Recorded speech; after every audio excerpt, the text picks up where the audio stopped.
ಕಾಯಕವೇ ಕೈಲಾಸ ಅಂಥೇಳಿ ಬಸವಣ್ಣವ್ರು ಹೇಳಿದಂಗೆ ಕೆಲಸದ ಮೇಲೆ ಶ್ರದ್ಧೆ ನಿಷ್ಠೆ ಅನ್ನೋದು ಭಾಳ ಇರ್ಬೇಕಾಗ್ತೈತ್ರಿ. Welcome back to daily vlog ದಿನ 14. ನಮಸ್ಕಾರ ರೀ ಎಲ್ಲ ಸಾವುಕಾರ ಮಂದಿಗೆ. ಯಾರೇ ಇರಲಿ ಏನೇ ಕೆಲಸ ಮಾಡ್ತಾ ಇರಲಿ, ಯಾವತ್ತೂ ನಾವು ಮಾಡೋ ಕೆಲಸದಾಗ ಮೇಲು ಮತ್ತು ಕೀಳು ಅನ್ನೋ ಭಾವನೆ ಯಾವತ್ತಿಗೂ ಬರಬಾರ್ದು ನೋಡ್ರಿ ನಮ್ಮ ಮನುಷ್ಯನ್ಯಾಗ.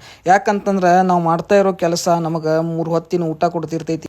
ಅದಕ್ಕೆ ನಾವು ಮಾಡೋ ಕೆಲಸಕ್ಕೆ ಎಂದು ಕಿಮ್ಮತ್ತು ಅನ್ನೋದು ಭಾಳ ಕೊಡ್ಬೇಕಾಕಿತ್ರಿ. ನಾವು ಕೆಲವೊಬ್ರಿಗೆ ಹೆಂಗಾಗಿರ್ತೈತಪ್ಪ ಹೇಳ್ಬೇಕಂದ್ರೆ ಅವ್ರು ಓದಿದ್ದ ಬೇರೆ ಮಾಡಾಕತ್ತಿದ್ದ ಕೆಲಸನೇ ಬೇರೆ ಆಗಿರ್ತಿದ್ರಿ.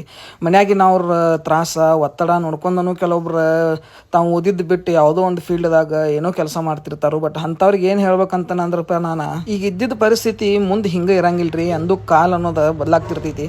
ಸೊ ಅದಕ್ಕೆ ನಾವೇನು ಮಾಡ್ಬೇಕ್ರ ಅಂದ್ರೆ, ಮುಂದೆ ನಾವು ಏನು ಆಗ್ಬೇಕನ್ನತ್ತೀವಲ್ಲ ಅದನ್ನು ಈಗಿಂದನ ನಾವು ಇಂಟರ್ವ್ಯೂ ಪ್ರಿಪ್ರೇಷನ್ ಆಗಲಿ ಏನೇ ಆಗಲಿ, ಯಾವ ಫೀಲ್ಡ್ದಾಗ ನಾವು ವರ್ಕ್ ಮಾಡ್ಬೇಕನ್ನತ್ತೇವು ಅಂಥದ್ದೆಲ್ಲ ನಾವು ತಲೆಯಾಗಿ ಇಟ್ಕೊಂಡು ಓದ್ಕೋತ ಹೋದ್ರೆ ಮುಂದೆ ಯಾವುದೋ ಒಂದು ಇಂಟರ್ವ್ಯೂ ಸೆಲೆಕ್ಟ್ ಆಗೇ ಆಗ್ತೇವ್ರಿ. ಅಲ್ಲಿ ತನಕ ಸ್ವಲ್ಪ ಪೇಷನ್ಸ್ಲೇ ಇದ್ದ ಕಂಟಿನ್ಯೂಸ್ ಆಗಿ ಪ್ರಿಪೇರ್ ಆಗ್ತಾ ಹೋದ್ರೆ ಮುಂದೆ ಯಾವ್ದಾರ ಒಂದು ಕಂಪ್ನಿ ಇಂಟರ್ವ್ಯೂದಾಗ ಸೆಲೆಕ್ಟ್ ಆದ್ರೆ ನಮ್ಮ ಜೀವನನೂ ಚೇಂಜ್ ಆಗ್ತದೆ, ಸ್ಯಾಲ್ರಿ ರೇಂಜು ಚೇಂಜ್ ಆಗ್ತದ್ರಿ. ಸೊ ಭಾಳ ವಿಚಾರ ಮಾಡಕ್ಕೆ ಹೋಗ್ಬೇಡ್ರಿ, ಪ್ರಿಪೇರ್ ಆಗುವಂಗೆ ಆಗ್ರಿ. ಮುಂದಿಂದ ದೇವ್ರಿಗೆ ಬಿಟ್ಟಿದ್ದ. ನಮಸ್ಕಾರ ರೀ ಎಲ್ಲ ಸಾವುಕಾರ ಮಂದಿಗೆ. ಮತ್ತೆ ಸಿಗೋಣ್ರಲ್ಲ ಇನ್ನು ನಾಳೆ ವಿಡಿಯೋದಾಗ.